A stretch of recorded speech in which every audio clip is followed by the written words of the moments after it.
ನಮಸ್ಕಾರ ವೀಕ್ಷಕರೇ, ಪಿಟಿವಿ ನ್ಯೂಸ್ ಕನ್ನಡಕ್ಕೆ ಸ್ವಾಗತ.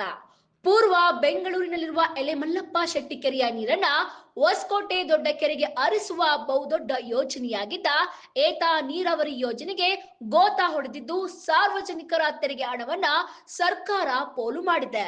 ಇದರ ಹೊಣೆ ಹೊತ್ತುಕೊಳ್ಳುವವರು ಯಾರು? ಎಸ್, ಸಣ್ಣ ನೀರಾವರಿ ಇಲಾಖೆಯ ವತಿಯಿಂದ ಜಾರಿಗೆ ತರಲಾದ ಈ ಯೋಜನೆಯು 2011ರಲ್ಲಿ ಪೂರ್ಣಗೊಂಡು ಲೋಕಾರ್ಪಣೆಗೊಂಡಿತ್ತು. ಆದರೆ ಒಂದೆರಡು ವರ್ಷಗಳ ಕಾಲ ಕೆಲಸ ಮಾಡಿ ನಂತರ ಸ್ಥಗಿತಗೊಂಡಿದ್ದು, ಬಳಕೆ ಮಾಡಿರುವ ಮಿಷನರಿಗಳು ತುಕ್ಕು ಹಿಡಿಯುತ್ತಿವೆ. ಸುಮಾರು 3 ಕೋಟಿಗೂ ಹೆಚ್ಚು ಹಣ ವ್ಯಯಿಸಿ ಮಾಡಿರುವ ಯೋಜನೆಯು ಹಳ್ಳ ಹಿಡಿದಿರುವುದು ದುರಾದೃಷ್ಟಕರ.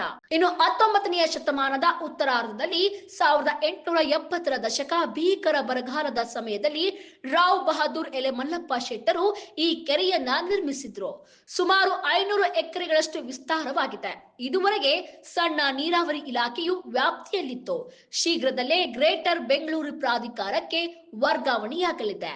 ಇನ್ನು ಮೇಲಾದರೂ ಏತ ನೀರಾವರಿ ಯೋಜನೆ ಪುನರಾರಂಭ ಮಾಡುತ್ತಾ ಇಲ್ಲವೇ ಸಂಪೂರ್ಣ ತುಕ್ಕು ಹಿಡಿಯುತ್ತಾ ಕಾದು ನೋಡಬೇಕಾಗಿದೆ.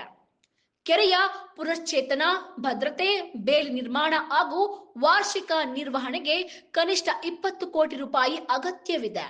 ಜಲಮೂಲದ ನಿರ್ವಹಣೆಗೆ ಅಗತ್ಯವಾದ ಸಿಬ್ಬಂದಿ ಮತ್ತು ಯಂತ್ರೋಪಕರಣಗಳನ್ನ ಜಿಬಿಯ ಬಳಿ ಇರುವುದರಿಂದ ಕೆರೆಯನ್ನ ಅದಕ್ಕೆ ವರ್ಗಾಯಿಸುವ ನಿರ್ಧಾರ ಕೈಗೊಳ್ಳಲಾಗಿದೆ. ಹೊಸಕೋಟೆಯ ದೊಡ್ಡ ಕೆರೆಯನ್ನ ದಕ್ಷ ಪಿನಾಕಿನಿ ನದಿ ಎಂದು ಕರೆಯಲಾಗುತ್ತದೆ.